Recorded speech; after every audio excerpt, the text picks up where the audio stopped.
The marketplace of Rigel, 9 buzzed like a swarm of electrified hornets. Hovercarts zipped past, selling everything from crystalline spices that glowed in the dark to semi-sentient fabrics that whispered secrets to their wearers. I, Aaron Kale, had never set foot off my homeworld before, yet here I was, in the bustling commercial heart of the Andari Quadrant, trying desperately to navigate a problem that, in hindsight, I should have seen coming. The problem was simple on paper. I needed a wife. Or, more accurately, the intergalactic law of marital quotas demanded it. As a wealthy, single entrepreneur in the Andari Quadrant, the mandate was unavoidable. Your planetary status, your credits, even your ability to hold trade licenses depended on it. I had assumed ordering a wife would be straightforward. There were countless agencies specializing in human-compatible life forms. I picked the most reputable one, Celestial Companions, uploaded my preferences, human, medium height, amber eyes, compatible for long-term companionship, and hit confirm. That was the moment I sealed my fate. Arrival at the docking bay. 3 days later, a transport ship hummed softly outside my estate, its engines a blend of quantum resonance and ion propulsion. The agency's automated message had informed me. Your selection has arrived. Proceed to docking bay 7. I adjusted my jacket nervously as I strode across the landing pad. Nothing in my life had prepared me for what I was about to see. The ship door hissed open, and a figure stepped out. Not the delicate human bride I had imagined. Not the perfect amber-eyed companion. No, this was something else entirely.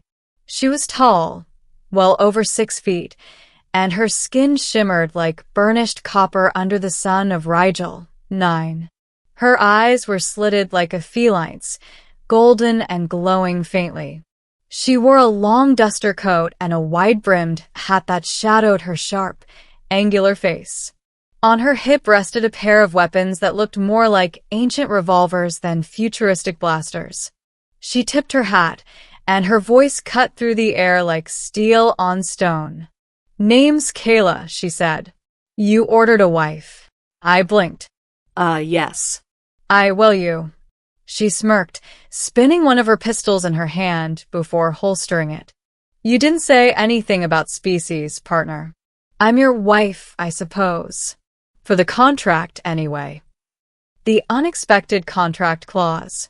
I stumbled back into my estate, still reeling. My hollow contract had promised a human companion, not an alien gunslinger from the Outer Rim.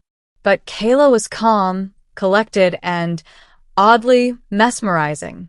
She didn't seem offended by my shock. If anything, she looked amused. That evening, as she inspected the walls and floors like she'd done this 100 times before, I tried to clarify the situation.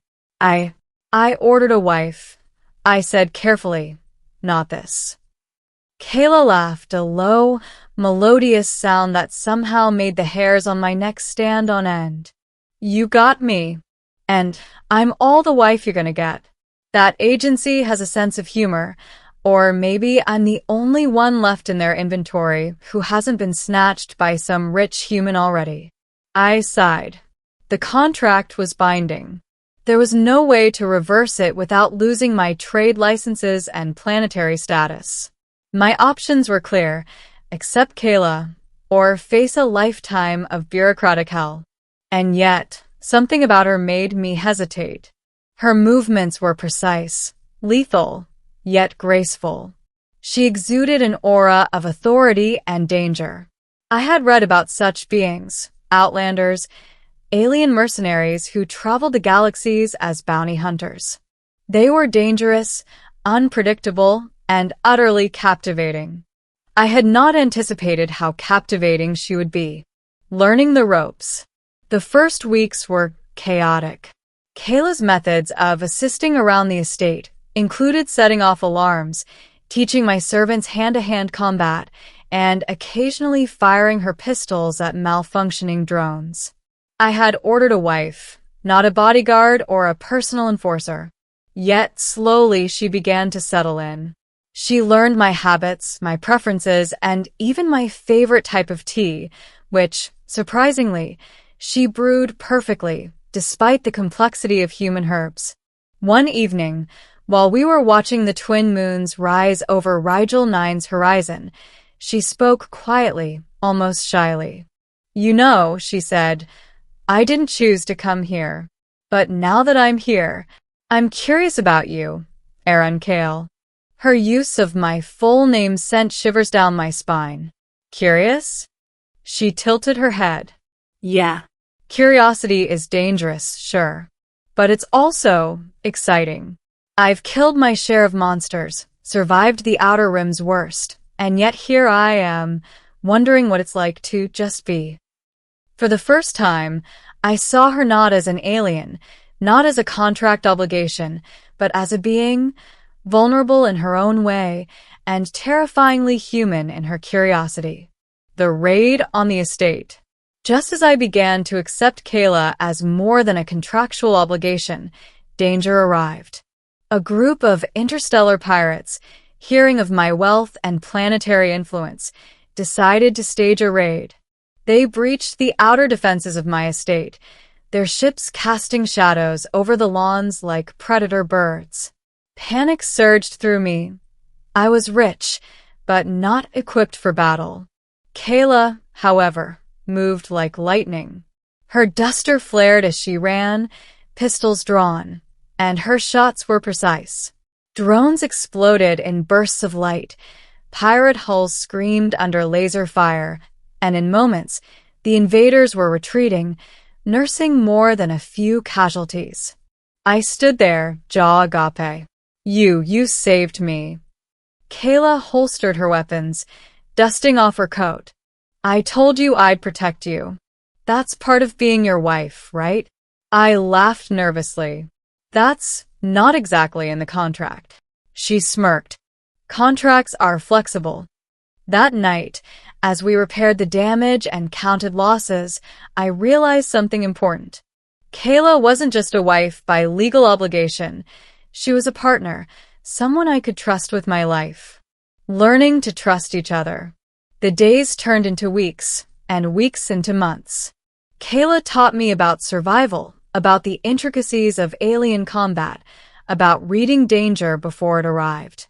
In turn, I taught her about human diplomacy, trade negotiations, and the subtle art of conversation, skills that even a gunslinger like her found surprisingly useful.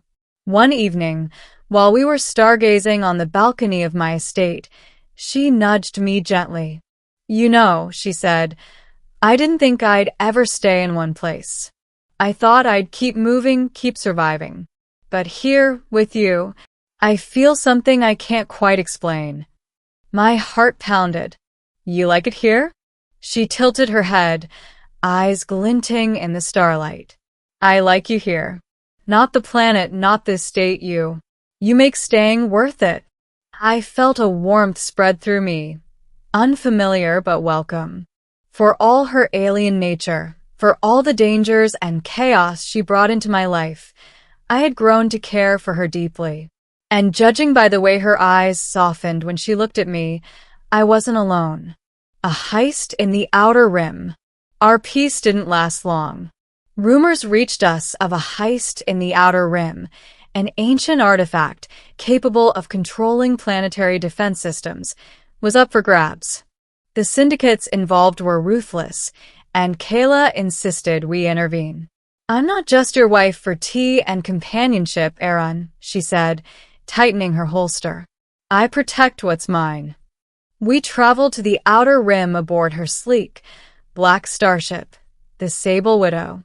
The artifact was held in a heavily guarded orbital station, and the plan was simple: infiltrate, retrieve, and escape.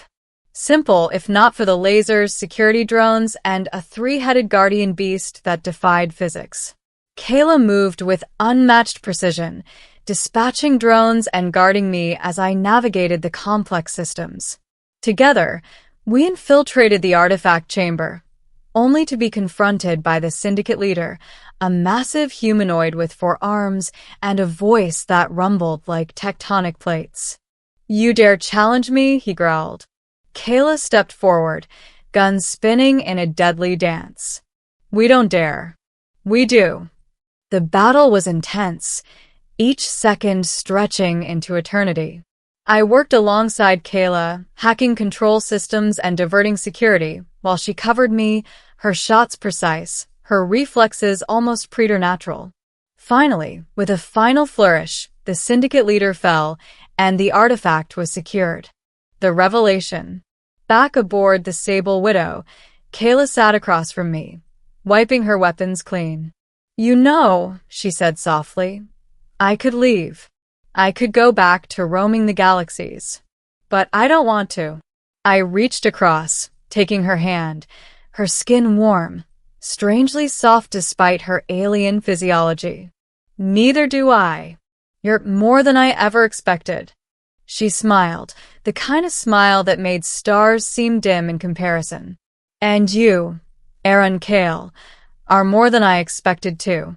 It was then I realized the truth. Contracts, legalities, mandates, they didn't matter.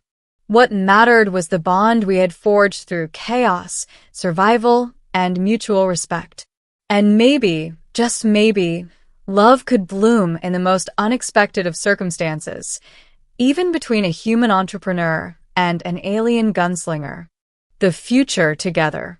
We returned to Rigel, 9 as heroes, celebrated for our bravery, admired for our audacity. But fame and fortune were secondary. What mattered was the life we had begun to build together. Kayla adapted to my world, and I adapted to hers. Our days were a blend of ordinary and extraordinary, morning walks under Rigel 9's twin suns, evenings spent in tactical simulations, and nights lost in conversation, laughter, and a closeness that defied explanation. One evening, as we watched a meteor shower streak across the violet sky, Kayla leaned against me.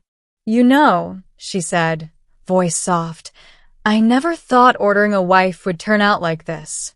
But I wouldn't change a thing." I wrapped an arm around her, holding her close. "Neither would I. You're everything I didn't know I needed." Her golden eyes met mine, glinting with mischief and affection. "Then let's make a promise." "What kind of promise?" "That we stay together, no matter the chaos, no matter the galaxies between us. That we face the universe side by side, as partners, as something more." I nodded, a smile spreading across my face. "As partners, as something more." In that moment, under the alien skies of Rigel 9, I knew the truth. I had ordered a wife expecting a companion, but the universe had given me something far greater. A partner, a protector, a friend, and a love that transcended species, contracts, and expectations.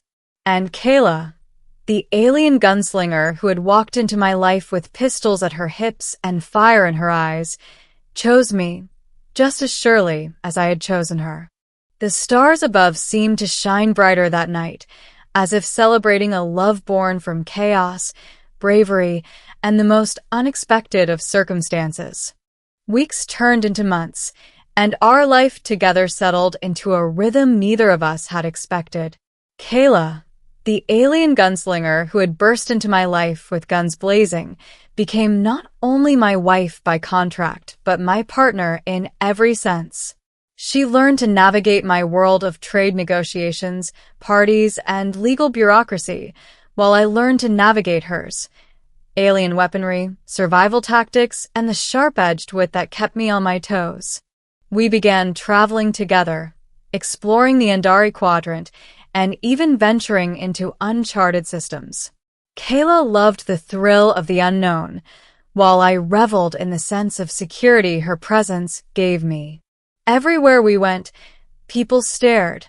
An alien gunslinger at the side of a human entrepreneur was not a common sight, but I found I didn't care. Her presence was magnetic, commanding attention without effort, and I felt proud simply to walk beside her. One evening, after a successful trade mission on a distant asteroid colony, we returned to Rigel 9.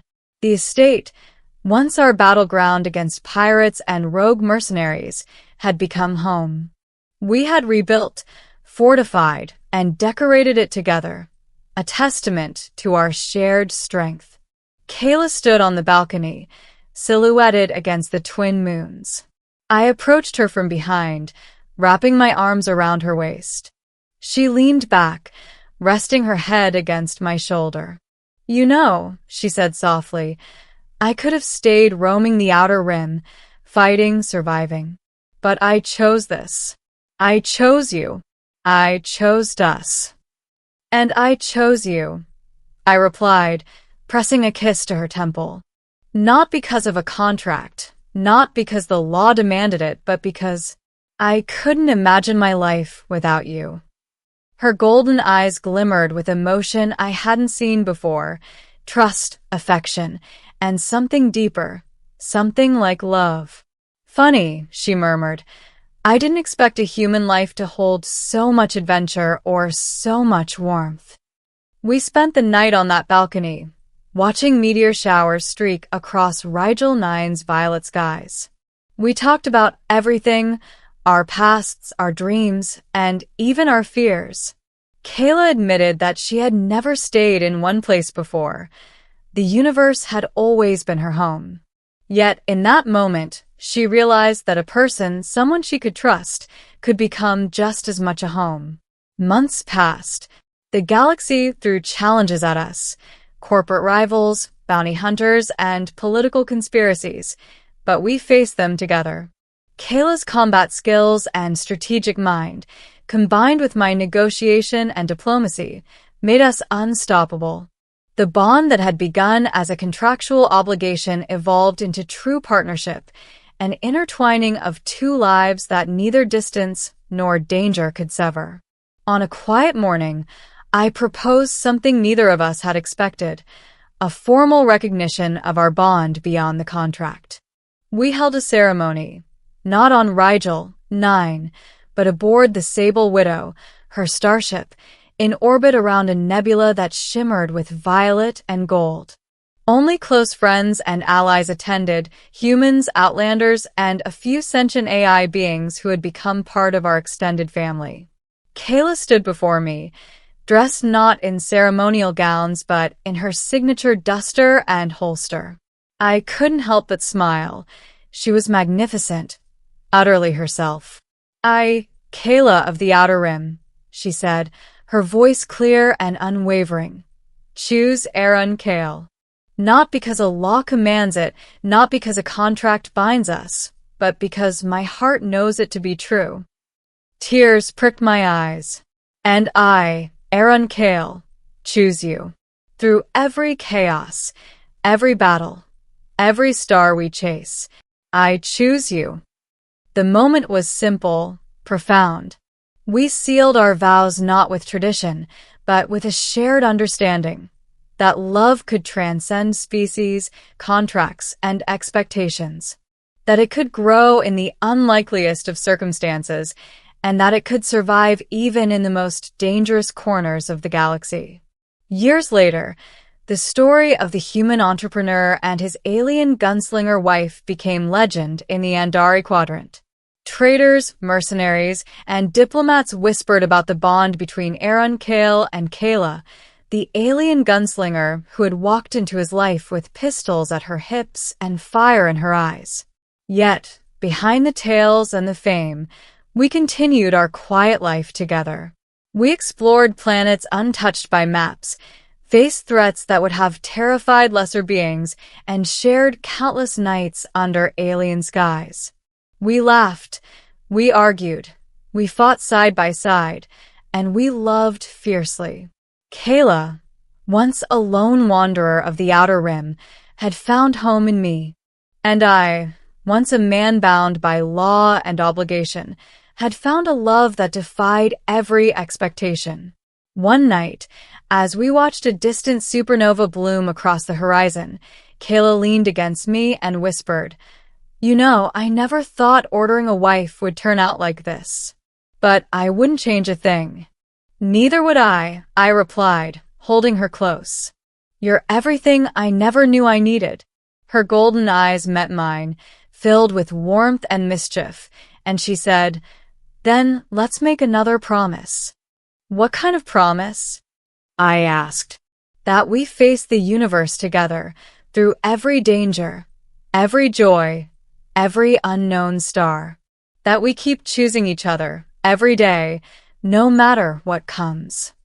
I smiled, pressing my forehead to hers. We'll keep choosing each other, always. As the stars stretched endlessly before us, we stood hand in hand, partners, lovers, and survivors.